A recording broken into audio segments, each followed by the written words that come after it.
Very good morning to everyone. Hope you had a great festive season. Right, so we started with the revision of chapter number 1 in the last lecture. Right, so let's continue from there only. So, whatever we have studied so far in chapter number 1, that is, we have revised so far in chapter number 1, that were the advantages of DBMS, or we can say disadvantages of file processing system. Right. Other than that, we have seen what is DBMS, then we have seen what is three-level architecture of DBMS, right? So and we have seen two-tier and three-tier architecture.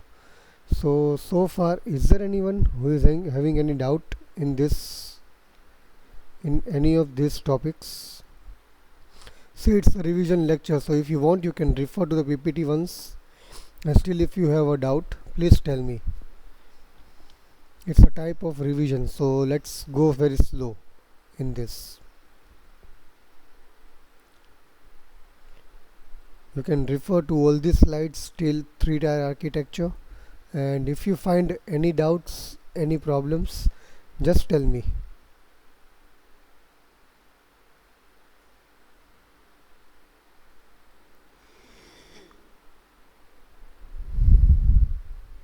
Yeah, I'm giving you 5 minutes if you want to refer to the content of whatever things we have revised in the last lecture. You can just tell me.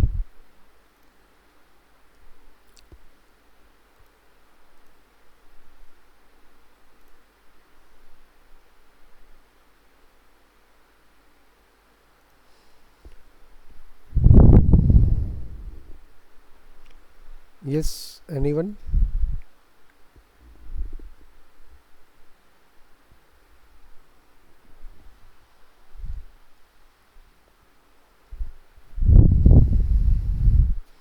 Just go through all these contents, and still if you have any if you find any doubts, any queries, any topic that is not clearly understood, you can just tell me. We can revise it again, or else we will start with the new part. We'll move ahead in the revision part, in short. So is there any doubt in any of these topics?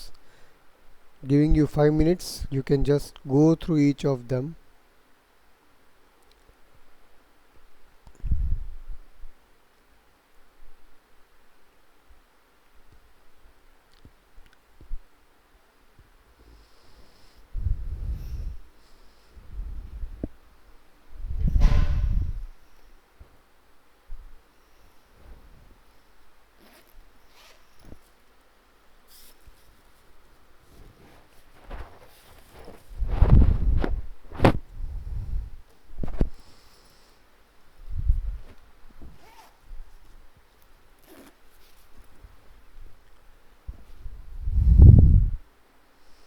Yes, students.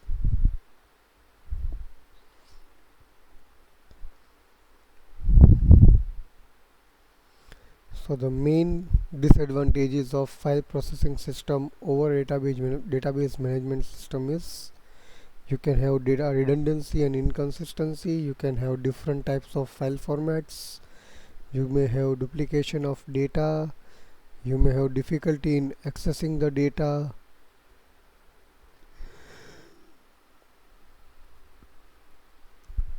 data isolation problem, data integrity problem, atomicity problem, security problem, concurrent access problem. So these are the problems that you can face in database management system, sorry, in file processing system, that are overcome by database management system, right? Then we have a three-level architecture. We have three layers: physical level or internal level at the bottom, conceptual level or logical level at the middle, and external level or view level at the top. So view level decides what type of data will be stored in the database. The logical level decides how the data will be stored in the database, that is we can say that the schema or the structure of the database, and the internal level decides where actually the data will be stored in the dictionary or database. So this is what the three-level architecture of DBMS is: external or view level, internal or physical level, conceptual or logical level.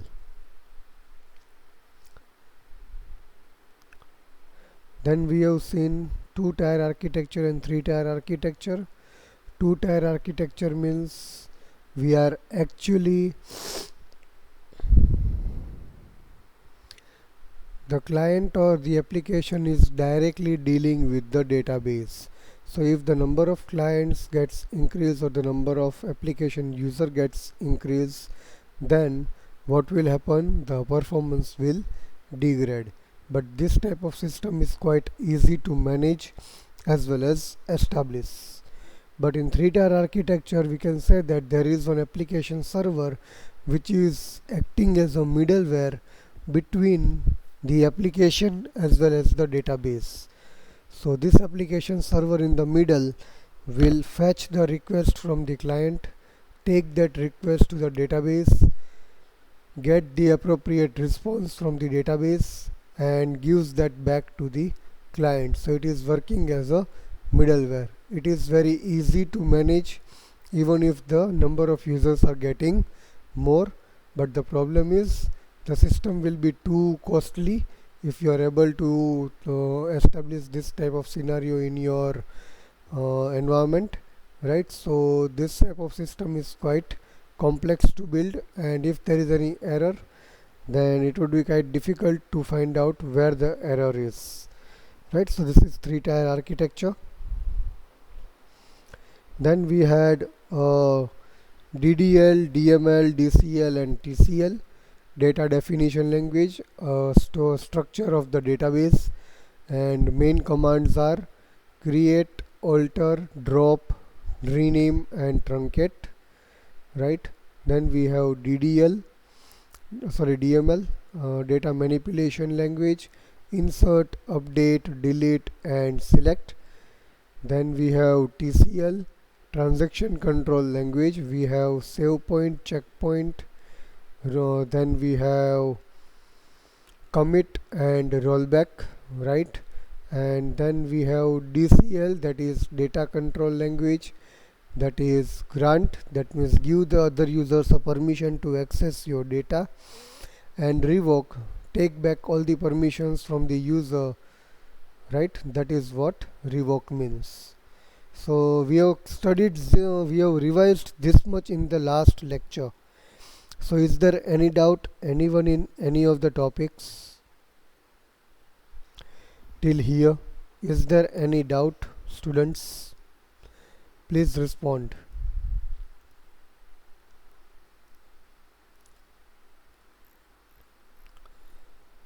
Please respond yes or no.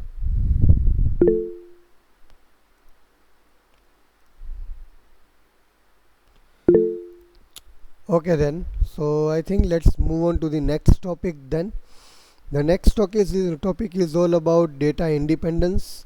So data independence means ability to modify a data or a structure of the database without disturbing an complete application. That means if you want to modify something, either a data or either a structure, right, then you should be able to modify that part without disturbing the other or entire application. That means your application should not get disturbed. It should not be like that I will stop running, I will stop executing the application, and then I will change all the things and then I will restart the complete application. No, it should not be like that.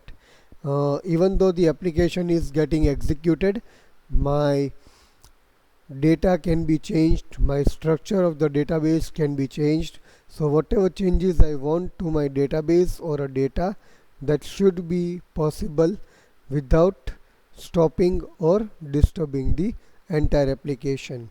And for this we are having two types: logical data independence and physical data independence.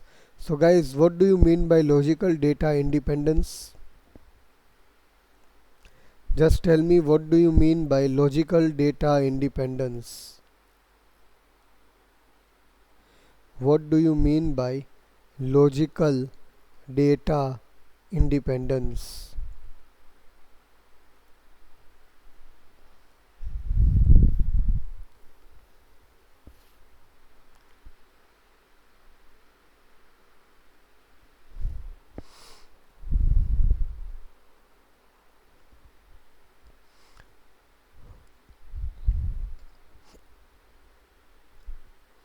Mainly there are two types of data independence: logical data independence and physical data independence. And we are talking about data independence, that ability to change the structure or the value of the database without disturbing the complete application. So user can modify both data and structure of the database. User can change the internal schema of the database without considering the type of data already existing in the database. Yes, exactly. So logical database or logical data independence mainly means that a user is allowed to change any schema of the database. Either the user can change the name of the database, user can add a new table, user can change the data type of a given table, user can change the name of the column, user can change the size of the particular table, user can add a new table. So whatever things that deals with the schema, the structure of the table, the DDL commands, right? So all these things a user can easily do without making or without making any disturbance to a running application. That means you don't have to stop the application. You can still change the structure of the database just by using some of the commands, right? And without stopping the application. The logical data independence, change the schema of a particular tables or a database. Then comes physical data independence. Now what is physical data independence? Anyone? What do you mean by physical data independence?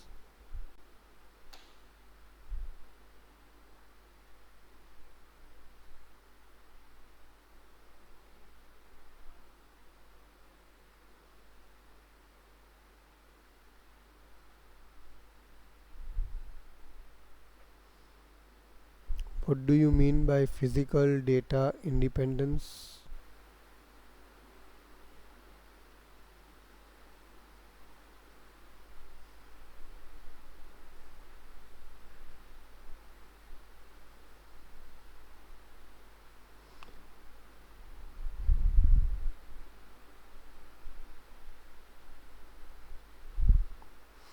Yes, a user is allowed to enter any type of data, ability to modify the physical schema of without affecting the external level. Yes, so user is allowed to mainly enter any type of data, right? It should be just relevant to the data type that is being put on for a particular database, right? So in a physical data independence you can give any type of data. Only the constraint is that the data should be similar to the data type that has been defined for the different columns of a particular table. So logical means schema and physical means your actual data or a values. You can change the values, you can add new values, anything you can do, but just you have to remember that the data should be relevant to the data types of a particular column for a given table. So this is what logical data independence and physical data independence is. Then we have a types of users. Can anyone list down the types of users? The four types of users.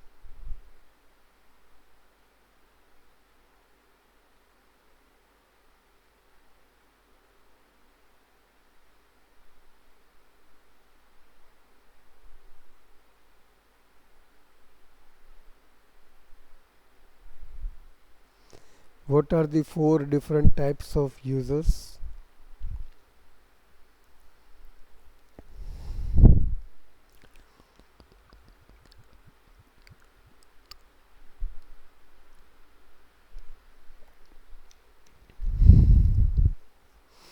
Right, so we have application programmer, specialized user, database administrator, and naive user. So what do you mean by naive user?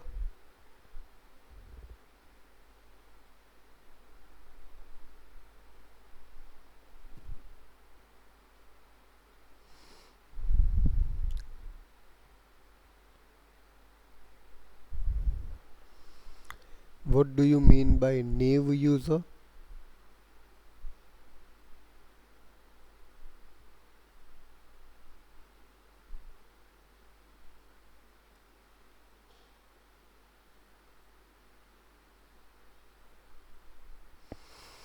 End user. So what do you mean by end user then?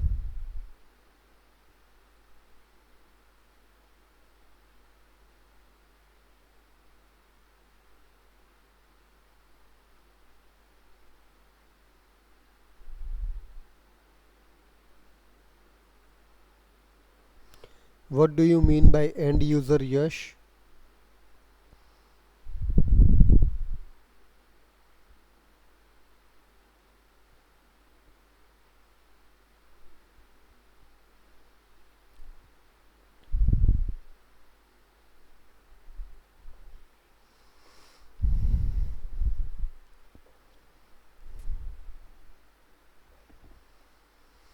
Yash, what do you mean by end user? So naive users are the end users. End users means you and me and everyone. The people that are going to use the application. The people those who are going to provide the data that will be stored in the database. So right, so naive user means we the people. The people who are going to actually use the application. Then comes specialized users. Specialized users means, or we can say sophisticated users.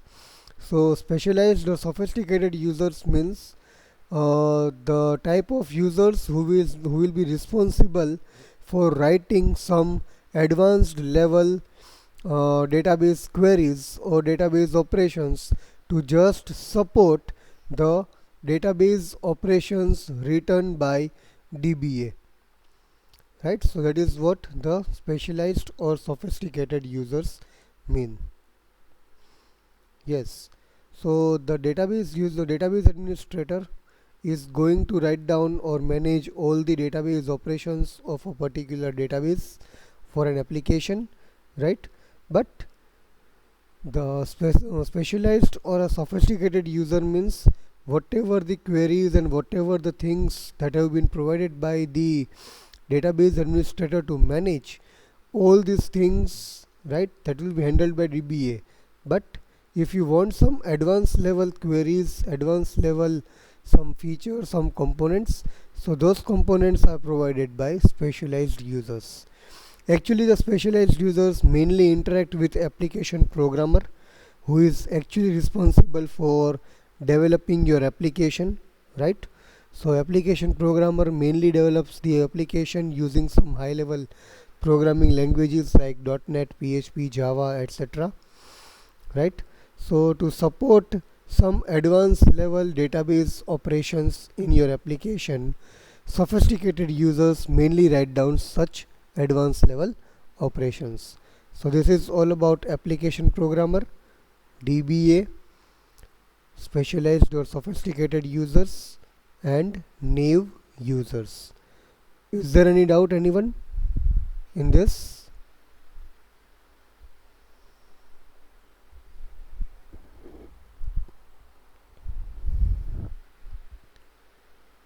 Naive means the people. Application programmer mainly prepares the application. Sophisticated user deals with the application programmer and the main database to just provide database support or advanced level database operation support. and sophisticated user, DBMS or DBA, database administrator, mainly manages the complete database. So is there any doubt, anyone so far?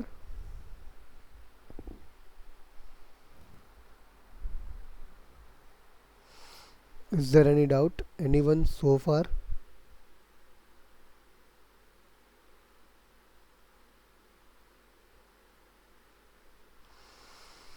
Right, so what are the different roles of DBA? What are the roles of DBA? Can anyone tell me? What are the different roles of DBA, database administrator? A DBA is responsible for what? Question mark.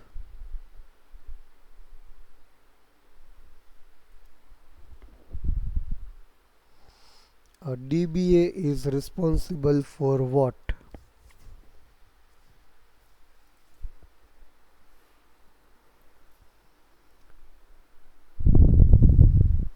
Okay, that is one of the tasks. Then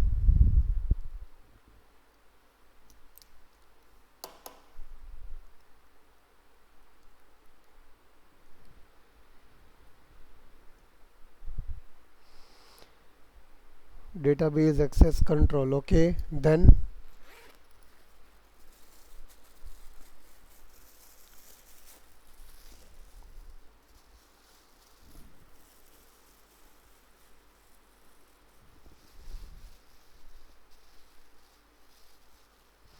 monitoring the performance of the database. Yes, then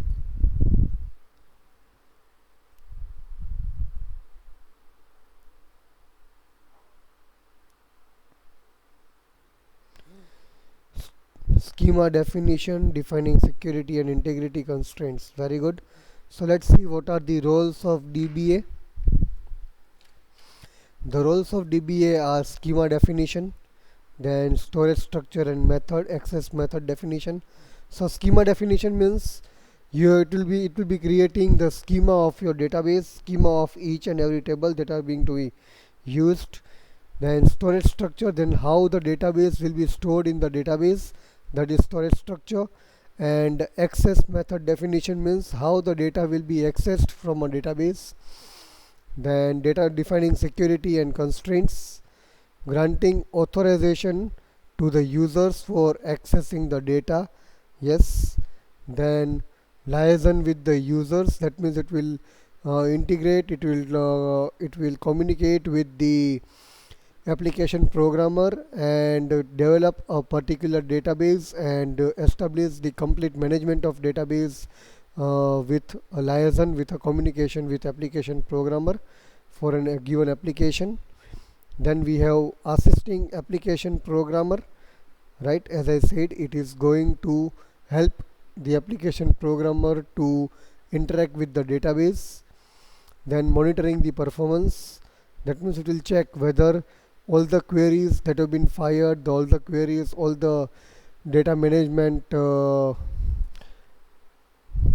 programs or modules that has been created by the DBA are working properly, are giving the response to each and every query or not.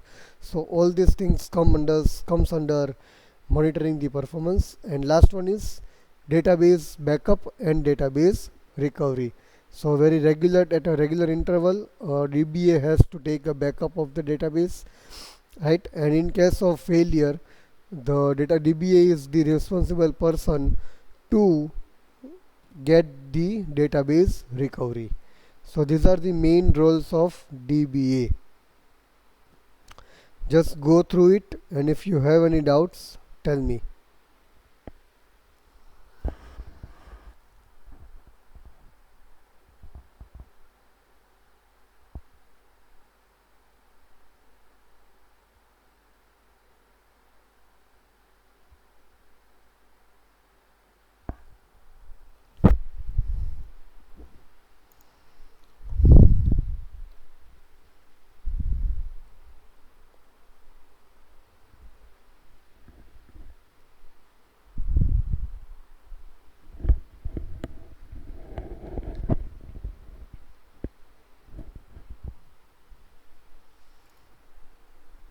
Any doubts in any first four roles of DBA?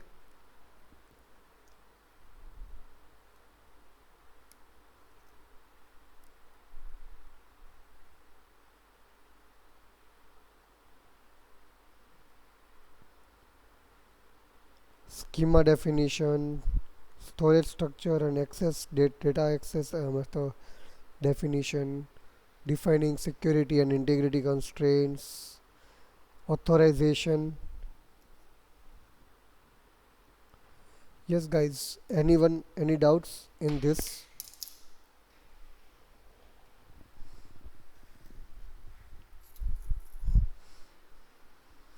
Then you can just go to the next four, and if you have any doubts just tell me.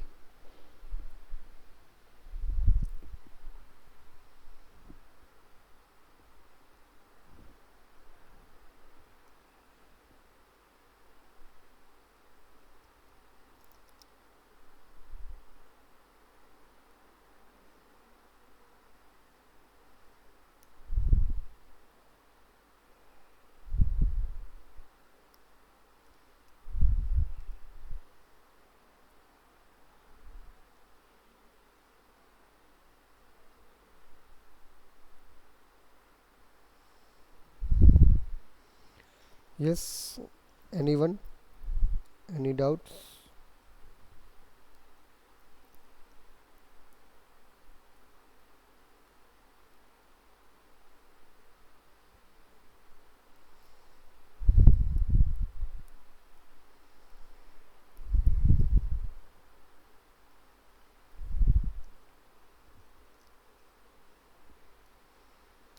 Explain fifth, liaison with users, right?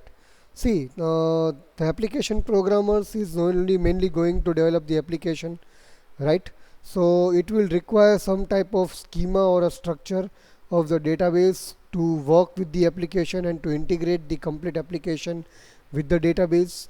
Along with that, that application programmer will require some dummy data just to work on with the application, to test the application whether the application is able to respond to each and every type of request or not. So that is what liaison with users means. You have to give help to the different types of users, right? It will also communicate with sophisticated users or specialized users to write down the advanced level database operations. It will communicate with the application programmer to help to create a successful application with the database. So this is what we call it as liaison with users.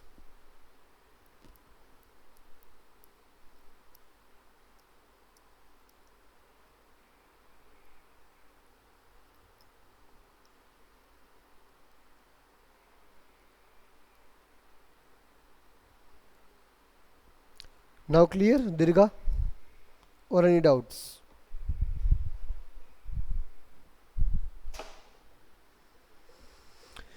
Yes, anyone, any doubts, any other points?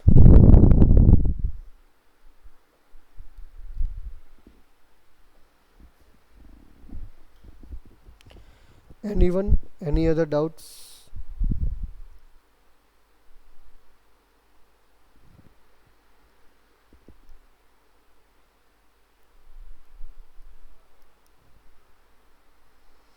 Anyone, any other doubts?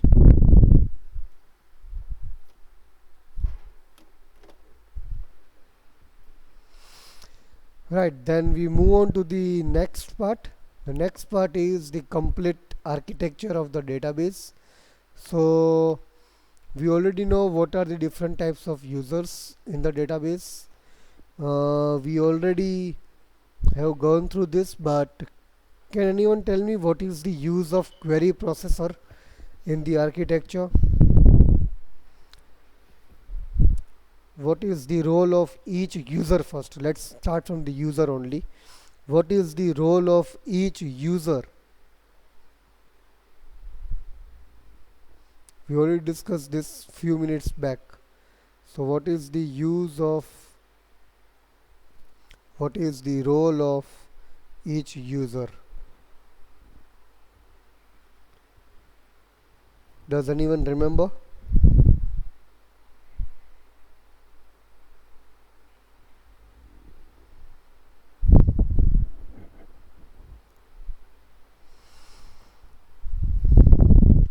I'm asking about roles of each user. See, naive user will be giving a request for a particular type of data, right?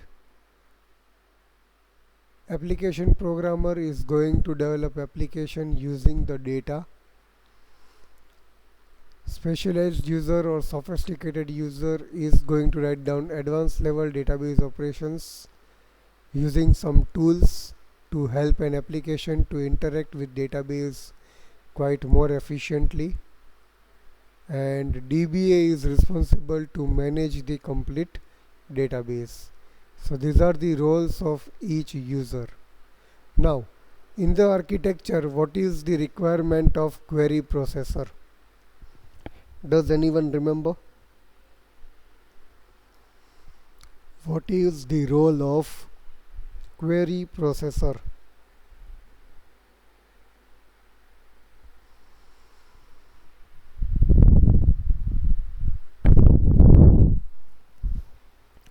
Anyone? What is the role of query processor?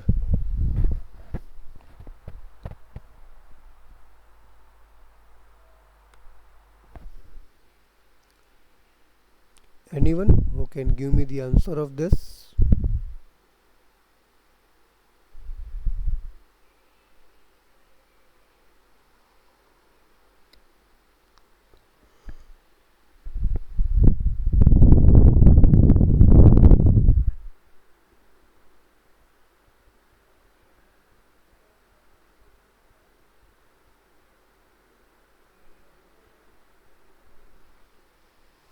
Anyone?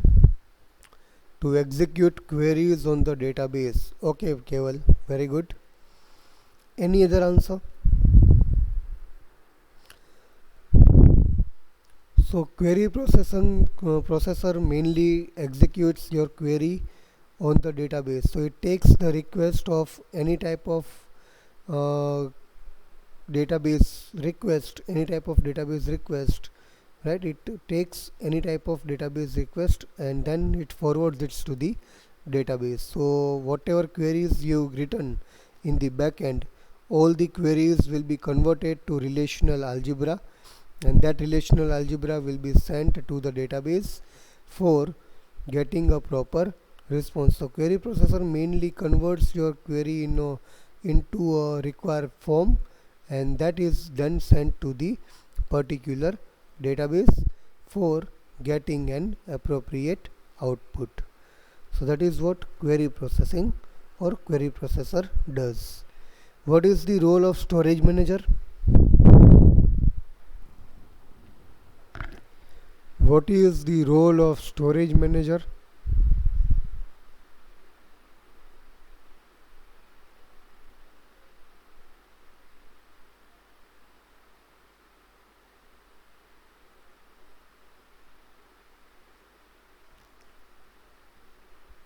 What is the role of storage manager?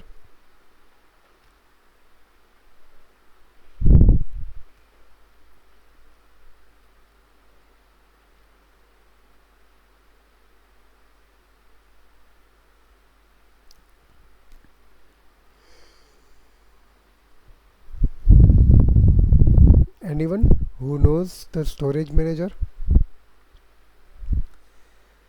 So whatever the data request that has been generated and that has been converted in the query processor, right?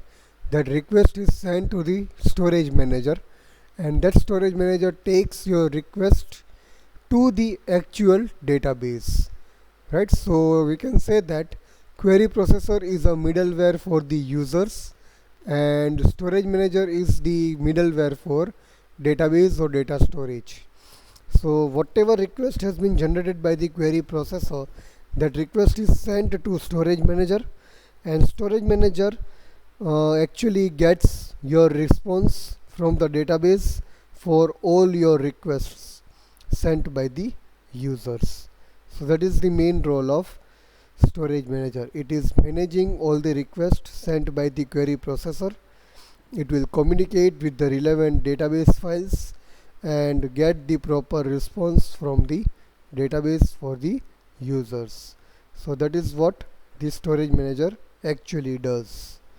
And this storage is mainly dealing with the the data storage, and along with that it also stores some of the files that are required for a efficient database communication. So these are the mainly four components that actually makes a database architecture. So let's see each of them. You will read out each of them, and still if you have any doubts you can raise it, right? So at the first level we have the users. So this is what user does, as you can see.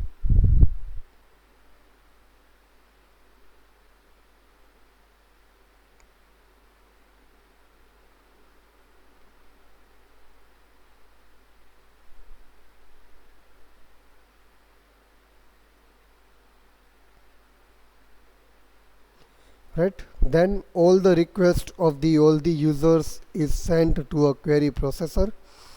It mainly executes DDL and DML statements, right?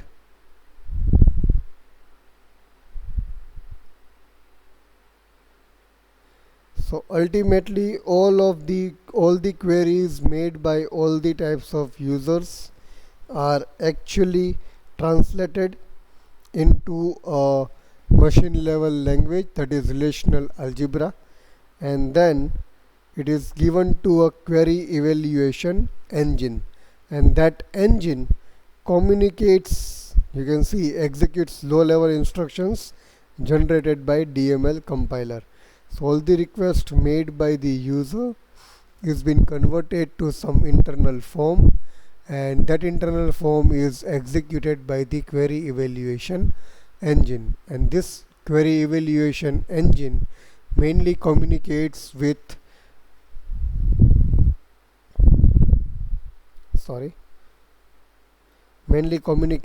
the storage manager, which provides an interface between a low level data storage and the application program or the query. So it is providing the interface between your queries and your database. So what it contains a transaction manager which is communicating with the query evaluation engine, right? Whatever query has been generated in the query evaluation engine is being sent to transaction manager, and it will see what type of data that is being requested by the query and how the data will be accessed, right? So we have authorization and integrity managers. So it will check whatever the request has been sent for a particular type of data from the query evaluation engine, right? That request will be checked whether that user is really allowed to send that request or not. So it checks authorization and authentication. Then comes file manager. So this file manager will decide from where the data will be accessed.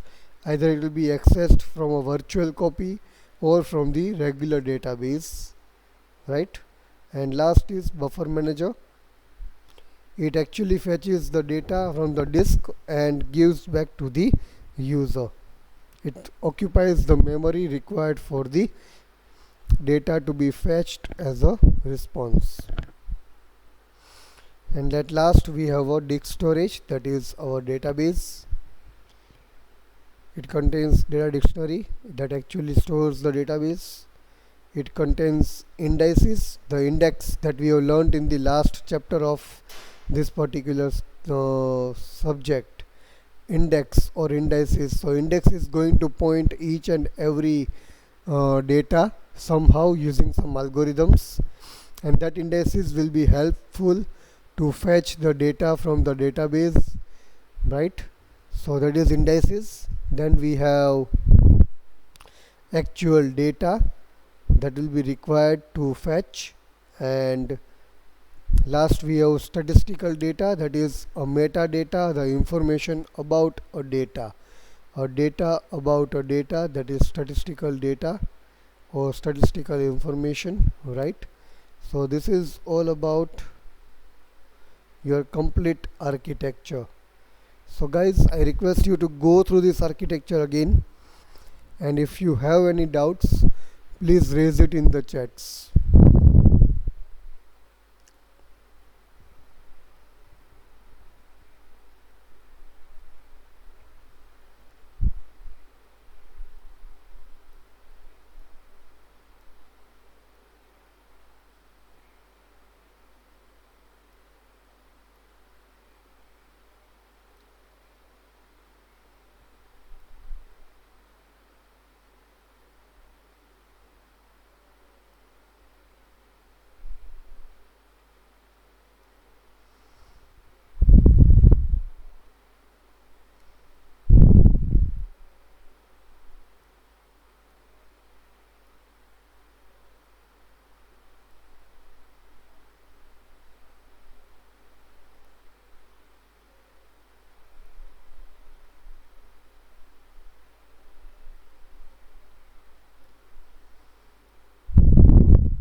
So now I think you can refer to it quite easily.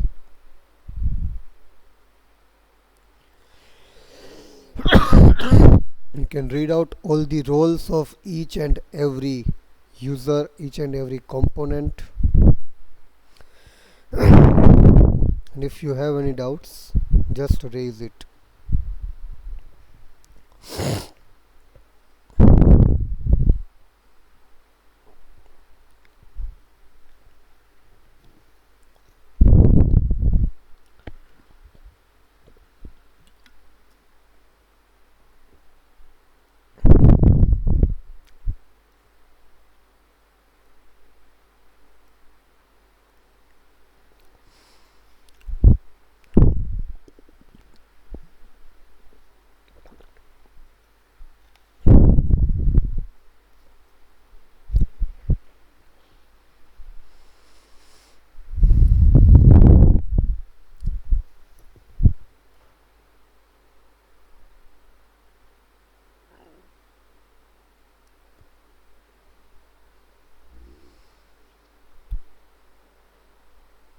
So any doubts, anyone in this,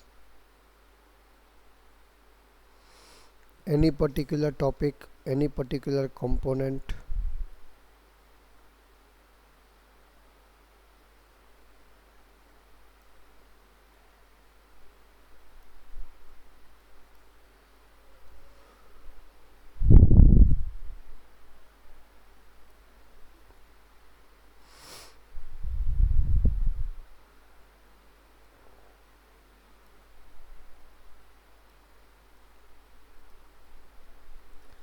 Yes guys, anyone, any doubts in any of the part?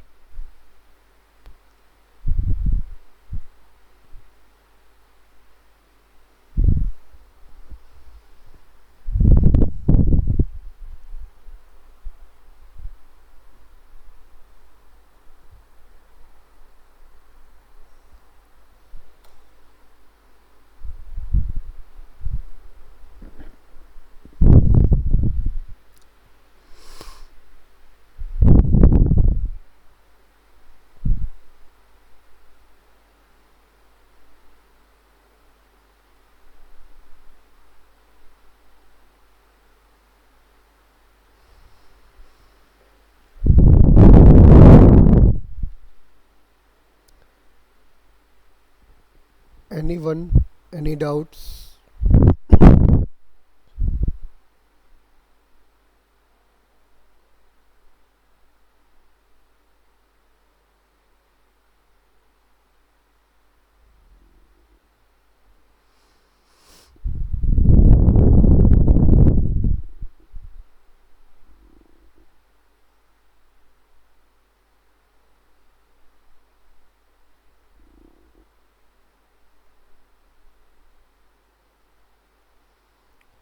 Anyone? Any doubts?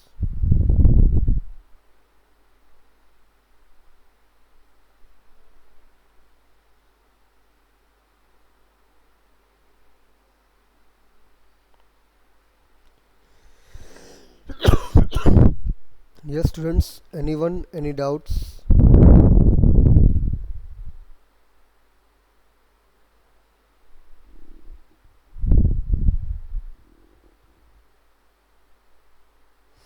Right, then give me the answer of this. The view of total database content is.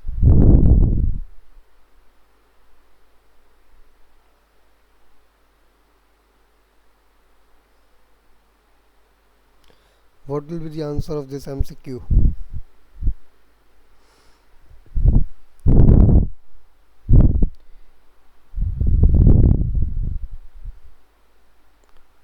The view of total database content is. Which level provides the view of database content? What type of data will be stored in the database? Which level or which view will give us this particular type of thing? The view of the total database content is, it will be C, external level. The security features of the database are set up by, it will be B, database administrator. Which among the following are the roles of DBA? So DBA is responsible for A, managing security, B, storage structure, and D, take backups. Other than that, security DBA is not going to develop any application. So right answer will be C, that is ABD. Typically, a database management system is managed by a person called database administrator. D. The database environment has all of these files except, it will be B, separate files. So these are some of the important questions that are regularly asked in GTU, so you can refer to it.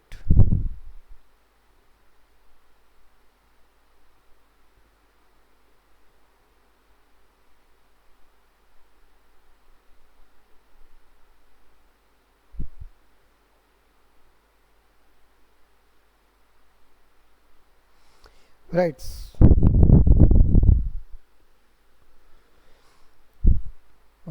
Keval, it is talking about the database content. It's not contain, it's content. See, what type of data will be stored?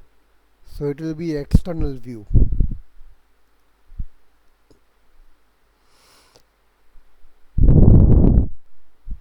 If it is like the total view of the total database structure is, then it would be a conceptual level. So just don't confuse with the definitions. Just remember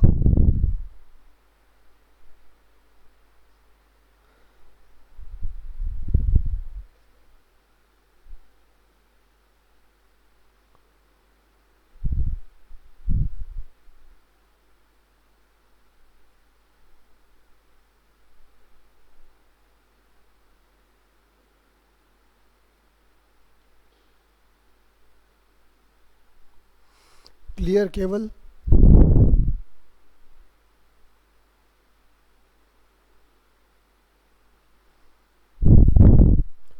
Right. So with this we have completed the revision of chapter number 1. Right. Still, if you have any doubts, just raise it in the next lecture. Go through the PPT once again. Okay, so let's end this lecture here then.